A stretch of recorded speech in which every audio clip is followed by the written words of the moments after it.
Wired up this morning. Luigi Mangione back in court this morning for the fourth day of his pretrial hearing. That's right. Friday's proceedings were postponed because the defendant said he was sick. Mangione's lawyers are arguing that certain pieces of evidence should not be admitted at the trial. Joining us now, defense attorney Arthur Aidala. What we can expect in today's hearing. Arthur, good morning to you. Good morning. Let's just start off with, he was sick. Like, we're sick, and you go, either someone in your family or someone goes gets you thorough flu or something like that. Like, when you're sick in the MDC, maybe they'll give you a glass of orange juice, which you normally don't get. What you just gotta have? Do you know? Was he like the flu, or? My understanding was it was like cold-like symptoms to the point where, like, he's got a right to actively participate in his defense. Yeah. So if he's so out of it, now there are some judges who really will put pressure on him. Judge Caro didn't, but the Judge Caro did put pressure on both sides on Thursday, saying, "Hey guys, this is not the trial. Right.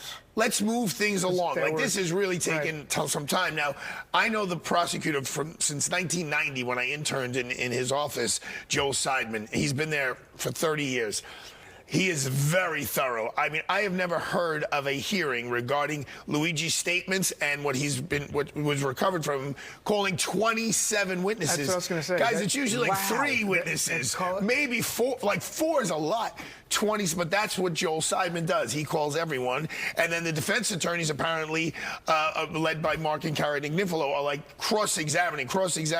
And the judge on Thursday is like, guys. It's a pre-trial hearing, right? Let's move things along. And also, Rosanna, this is not the kind of hearing where if the defense wins, the case gets thrown out. Like, hypothetically, if he was only charged with the gun, and the judge suppresses the gun, the case is over. In this case, it's the pretrial hearing. So this is about the evidence. This is about the potential statements that were made. This is about the possible 3D printed gun that was seized, and the so-called manifesto or diary. From what you've seen so far, does it look like the defense may have any of this stuff? Yeah, there are definitely some issues here. The police officer from Altoona, Pennsylvania, the first hurdle was, this all happened in Pennsylvania, right? So what law applies? Pennsylvania law or New York law? So we got over that hurdle and said, no, New York law applies because that's the case that's going to have the jurisdiction. So under New York law, once a defendant or citizen is not free to leave, so they're testifying that there were like 20 cops there, so he could have been like, bye-bye. They're probably supposed to get a warrant before they look in his backpack. They're allowed to take the backpack out of his arm's reach, but before they open it, they're supposed to call a judge and say, this is what's going on, and are we allowed to? That's not what happened here. So that'll be one issue. They also spoke to him for 17 minutes before they read him his Miranda rights. So that'll be another issue. And the one thing that Luigi's got going for him is the judge who he's before, Judge Caro, has been around a long time. His father was a judge.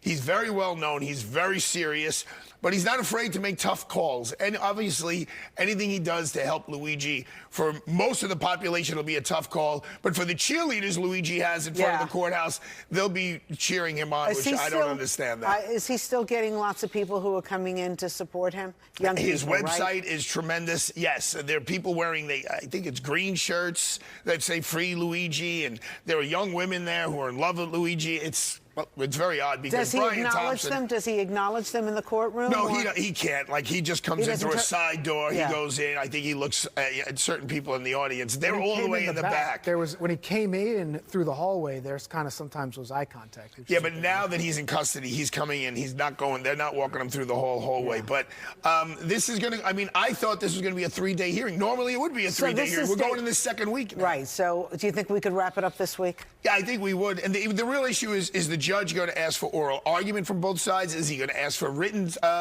submissions from both sides? And then is the judge just going to give an oral answer? Or is he going to put something in writing? Usually, guys, it's oral argument and then an oral decision from the judge. But when you have the media waiting out there for 2 days before they come into the room, things may be a little bit more formal. I can see written submissions by both sides, followed by oral argument, followed by a judge's written decision. And this is all about what the jury hears at the time of the trial. And we'll have to redo this again in federal court whenever it's time to, because this judge's decision is only binding on the state court case, not the federal court. Even if they were to take out the Miranda rights issue, for example, or something like that, is there still enough circumstantial evidence here that the prosecutor's case is far from dead? I believe that is absolutely correct. And I think the most important piece of evidence, even more than the gun, although the gun is pretty significant, is his diary. The manifesto, because the manifesto, and this now list of things to do. I mean, and the fact that he's got 2 separate fake IDs. This was not what we would call like an extreme emotional disturbance killing, where he walked in and this guy was fooling around with his girlfriend and he snapped out and he killed him. This was clearly planned out, and that means a lot, not only to a jury verdict, but then what a judge would sentence someone who gets convicted under those circumstances. Why did they release a lot of this evidence over the weekend? I mean, pictures and stuff. Well, I think the judge, look, it's supposed to be a public trial, right? We're supposed to see things, but the judge's, the balancing test is he doesn't want to taint the jury for stuff he says they can't see. So I think he's looking at things that are more or less innocuous, like his pocket knife and his flashlight and the money. He's trying to do the right thing, the judge, but it's a balancing test between his rights and the rights of the public to see what's going on. Got it. Arthur Aidala. Interesting stuff. It is. All lawyered up. That's it. We'll see you later. Thank you so much for coming in Thank you, guys. breaking it down for us today. Thank you, Arthur.